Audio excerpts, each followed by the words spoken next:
2026 বিশ্বকাপের আগে ফ্রান্স নিজেদের শেষ প্রস্তুতি ম্যাচে মাঠে নেমেছিল 8 জুন। এই প্রীতি ম্যাচে তারা উত্তর আয়ারল্যান্ডকে 3-1 ব্যবধানে হারিয়েছে। মাইকেল ওলিসের চমৎকার হেডটিকে এই জয়টি আসে। এর আগে 4 জুন আরেকটা প্রীতি ম্যাচে আইভরি কোস্টের সাথে 2-1 ব্যবধানে হেরেছিল। 2026 বিশ্বকাপ ফুটবলে গ্রুপ আই থেকে তাদের মিশন শুরু করবে। আগামী 17 জুন সেনেগালের বিপক্ষে নিজেদের প্রথম বিশ্বকাপ ম্যাচে মাঠে নামবে ফরাসি এই দলটা। আইভরি কোস্টের বিপক্ষে হারার পর উত্তর আয়ারল্যান্ডের বিপক্ষে জয় পেয়েছে ফ্রান্সের এই দল। 2 ম্যাচের মধ্যে 4 গোল করার পাশাপাশি 3 গোল হজম করেছে দেশমের এই শিষ্যরা। ফ্রান্স প্রথম প্রস্তুতিমূলক ম্যাচ হারার পর দ্বিতীয় ম্যাচে যেভাবে কামব্যাক করলো, তারা জানান দিলেন যে আমরা এখনো ফুরিয়ে যাই নাই, আমরা শুধুমাত্র পিকচার দেখিয়েছি আপনাদের, টেইলার মূল পর্বে বাকি। ঠিক এই ম্যাচে সেটাই জানান দিলেন মাইকেল ওলিসি। এই মাইকেল ওলিসি এই ম্যাচের মধ্যে যে পারফরমেন্স করেছে, এখন তাকে নিয়ে কিন্তু বিপরীত দলকে চিন্তা করতে হবে, তাকে নিয়ে মাথা খাটাতে হবে। এই ফ্রান্স দলটা সবচেয়ে শক্তিশালী হচ্ছে তাদের ফরওয়ার্ড লাইনে যারা রয়েছে, কিলিয়ান এমবাপ্পি, উসমান দাম্বেলে এবং মাইকেল ওলিসিদের মতো খেলোয়াড়রা। এই খেলোয়াড়দেরকে সামলাতে অন্য বিপরীত দলের ডিফেন্ডারদেরকে হিমশিম খেতে হবে। কাকে রেখে কাকে ডিফেন্ড করবে, কাকে বোতলবন্দি করবে, সেটা নিয়ে তাদেরকে কিন্তু অনেক ঘাটাঘাটি করতে হবে।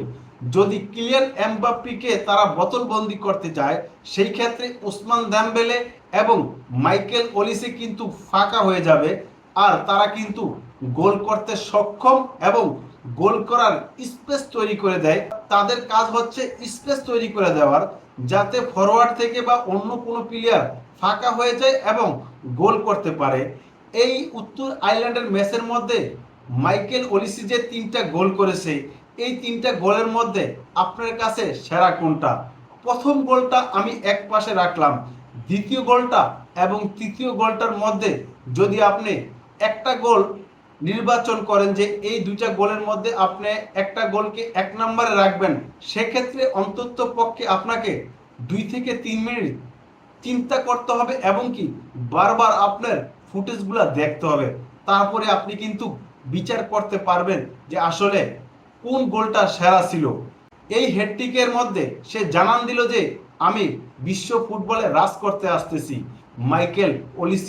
মাইকেল ওলিসিকে অনেকে চিনেন, আবার অনেকে চিনেন না। সে ক্লাবে কিন্তু অসাধারণ পারফরমেন্স করে, নিয়মিত একাদশে থাকেন বায়ার্ন মিউনিখের।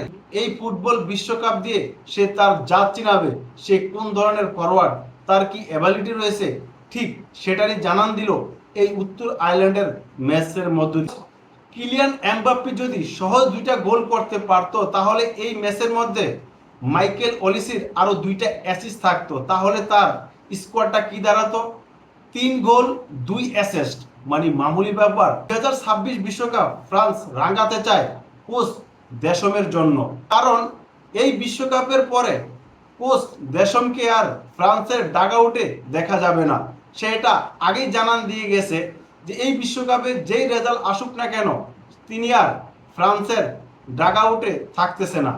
এই জন্য উসমান দাম্বেলে বলেছে যে আমরা এই বিশ্বকাপটা আমাদের কোচের জন্য খেলতে চাই, আমরা কোচকে উপহার দিতে চাই।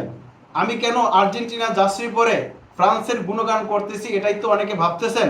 ভাই, 2022 বিশ্বকাপে আর্জেন্টিনার সকল খেলোয়াড়রা কিন্তু মেসির জন্য খেলেছিল। তাদের একটাই বাক্য ছিল যে এই বিশ্বকাপটা আমরা মেসির জন্য খেলতে চাই। ঠিক এজন্য কিন্তু আজকের জার্সিটা পরেছি, ঘুরে ফিরে আর্জেন্টিনার নামটা চলে আসবে। আর আরেকটা কথা বলতেছি, এই 2026 বিশ্বকাপে যদি আর্জেন্টিনা আর ফ্রান্স মুখোমুখি হয়, সেই ক্ষেত্রে কিন্তু এই মাইকেল ওলিসিকে ফেস করতে হবে আর্জেন্টিনার গোলকিপার এমি মার্টিনেজকে। মাইকেল ওলিসি 3 নম্বর যেই গোলটা করে হেডটিক করলেন, ডান দিক থেকে ভেতরে ঢুকে বিপরীত কোণায় বাঁকানো শট করে গোল করে সেই হেডটিকটা পূরণ করে।